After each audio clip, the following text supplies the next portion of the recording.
Hi guys, welcome back New Zealand தமிழச்சி. நான் இன்றைக்கி வந்து சிக்கன் ரைஸ் செய்ய போகிறேன். அப்புறம் பார்த்திங்கன்னா மீன் பொரிக்க போகிறேன். சிக்கன் ரைஸ், மீன் பொரிக்க போகிறேன். இப்போ வந்து நான் அதுக்கு தேவையான பொருட்கள்லாம் நான் எடுத்து வச்சுருக்கேன். பார்க்கலாம். இங்கே பாருங்கள்.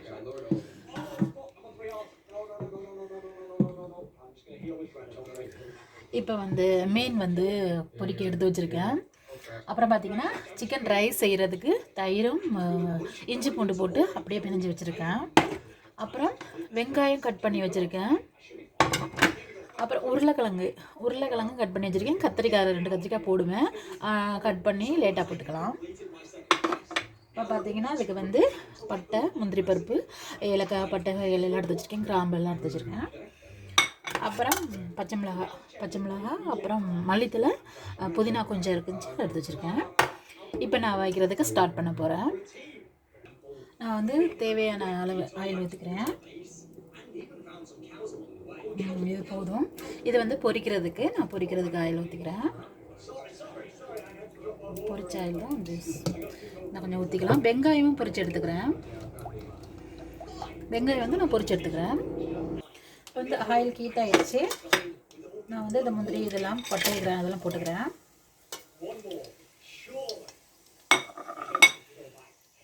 இப்போ நான் வந்து வெங்காயம் பொரிச்சிக்கிறேன்.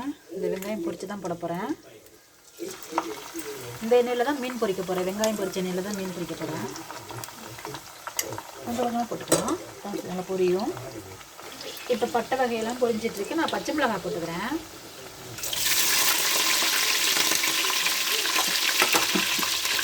வெடிக்கும், கொஞ்சம் தள்ளி வந்துக்கலாம். இப்போ வந்து நான் சிக்கன் போட்டுக்கிறேன். சிக்கன் நல்லா வதங்கணும். இப்போ சிக்கன் போட்டு நல்லா கிண்டி விட்டுக்கலாம். ரொம்ப டேஸ்ட்டாக இருக்கும். நல்லா கொஞ்சம் வேகட்டும். வெங்காயம் பொரிஞ்சிருச்சு, நான் எடுத்துக்கிறேன். வெங்காயம் பாருங்கள், நல்லா பொரிஞ்சிருச்சு, நல்லா சிறந்துருச்சு பாருங்க.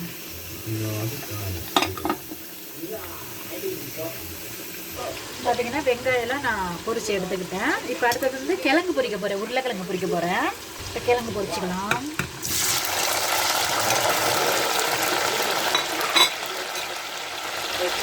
இப்போ பார்த்தீங்கன்னா நான் அதை கொஞ்சம் தூள் போட்டுக்கிறேன். இதில் மிளகாத்தூள் கொஞ்சம் போட்டுக்கிறேன். நல்லா கிண்டி விட்டுக்கலாம். கொஞ்சோண்டு கரம் மசாலா போட்டுக்கிறேன். நல்லா கிண்டி விட்டுக்கலாம். கிழங்கு வந்து நல்லா பொரிக்க தேவையில்லை, லைட்டாக பொரிச்சா போதும். இப்போ நான் கிழங்கையும் எடுத்துக்கிறேன். ரொம்ப டேஸ்டியாக இருக்கும் அந்த சாப்பாடு. நான் பொரிச்ச கிழங்குலாம் எடுத்துட்டேன். இப்போ கத்திரிக்காய் பொரிச்சிக்கலாம். கத்திரிக்காயும் லைட்டாக பொரிச்சா போதும்.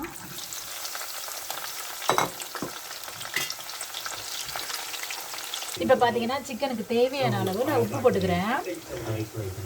தேவையான அளவு போட்டுக்கலாம். ஏன்னா ரைஸுக்கும் கொஞ்சம் போட்டிருக்கேன், நல்லா கொஞ்சம் கம்மி பண்ணி போட்டுக்கலாம். ஒரு அளவாக போட்டுக்கலாம், கரெக்டான அளவாக. இப்போ கத்திரிக்காய் எல்லாம் பொரிஞ்சிருச்சு, நான் எடுத்துக்கிறேன்.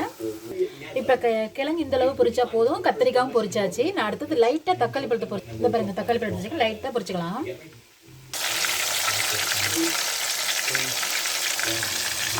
தக்காளி பழத்தில் வந்து தண்ணி வடிக்கும், கவனமாக பார்த்து தான் நம்ம வந்து பொரிக்கணும். கொஞ்சம் லைட்டாக பொரிச்சிக்கிட்டா போதும். இந்த அளவு பொரிச்சிட்டா போதும்.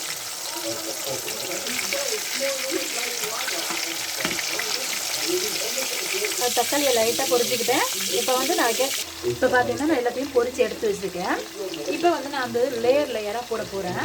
இப்போ வந்து சிக்கன் வந்து கீழே வச்சுட்டு, அதுக்கப்புறம் காய்கறி வச்சுட்டு நான் லேயர் போட போகிறேன். பாருங்கள், எல்லாத்தையும் பாருங்கள், எல்லாம் பொரித்து ரெடி பண்ணி வச்சுருக்கேன். ரைஸும் அப்படி தான்.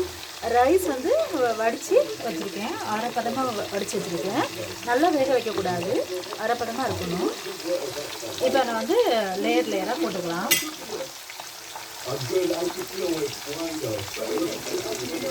சிக்கனை வந்து நம்ம இது பண்ணி வச்சுக்கோங்க. ரொம்ப அடுப்பை வந்து ரொம்ப ஹீட்டில் வைக்கணும். நம்ம குறைச்சி வச்சுக்கிட்டு தம்மில் போட்டுக்கலாம்.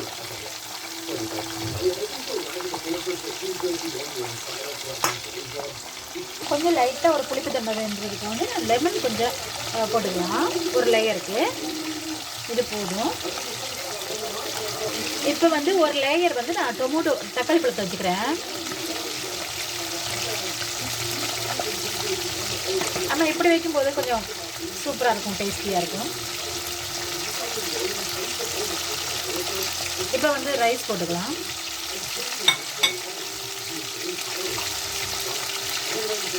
இப்படி ஒரு லேயருக்கு நான் ரைஸ் போட்டு தக்காளி பழத்தை வச்சு ஒரு லேயர் போட்டேன். இப்போ வந்து கத்திரிக்காயும் கிழங்கையும் போட்டு நான் ஒரு லேயர் போட்டுக்கிறேன். லேயர் போட்டுக்கலாம். இப்போ பார்த்தீங்கன்னா கிழங்கும் போட்டாச்சு. நான் அடுத்தது வந்து இது வந்து ஃபுல் பண்ணிக்கிறேன். ஃபுல் பண்ணிக்கலாம். இப்போ பார்த்தீங்கன்னா ஆனியன் பொரிச்சிருக்கேன்ல, நான் அதை வந்து ஒரு லேயர் போட்டுக்கிறேன். மேலால் அப்படியே போட்டுக்கிறேன்.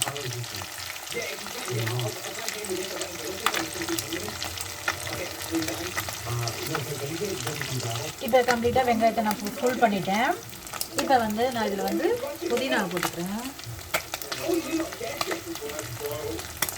இதில் வந்து நான் வந்து இந்த 10 பேர் மறந்துட்டேனே, தேன் போட்டுக்கிறேன். ரம்பையில் அதை போட்டுக்கிறேன்.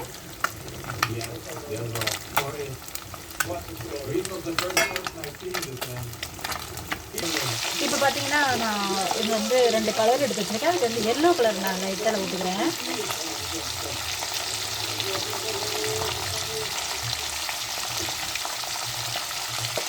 இங்கிட்டு பார்த்தீங்கன்னா ரெட் கலர் ஊற்றிக்கிறேன்.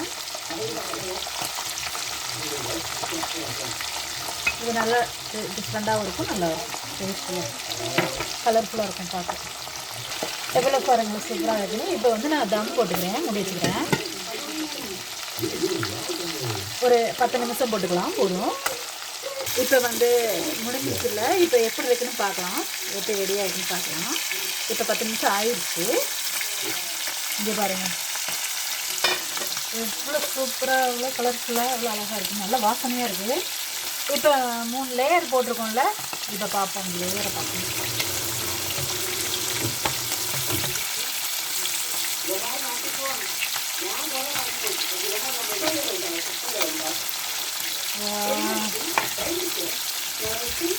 சிக்கன் வந்து அடியில் இருக்குது.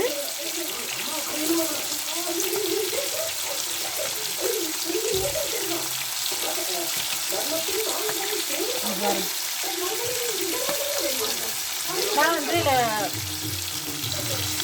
ரொம்ப மசாலாலாம் சேர்க்கலை, கரம் மசாலா வெறும் மிளகாத்தூள் தான் போட்டேன். இப்போ வந்து செம்ம டேஸ்டியாக இருக்கும். பாருங்கள் எவ்வளோ கலராக இருக்குதுன்னு, 3 கலராக இருக்குது. இப்போ வந்து நம்ம சாப்பிடலாம், ரெடியாகிடுச்சு.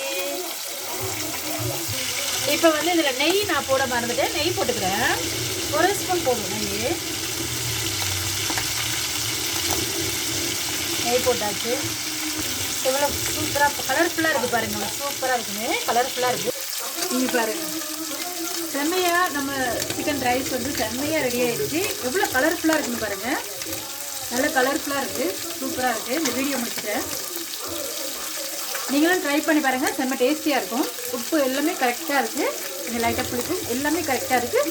நீங்களும் ட்ரை பண்ணி பாருங்கள். பிடிச்சிருந்தால் லைக் பண்ணுங்கள், ஷேர் பண்ணுங்கள், கமெண்ட் பண்ணுங்கள், பக்கத்தில் பெல் பட்டனை கிளிக் பண்ணுங்கள். அப்படியே கமெண்ட் பாக்ஸில் ஒரு கமெண்ட் போட்டு விட்டுருங்க. ஓகே, டேஸ்டியான பிரியாணி.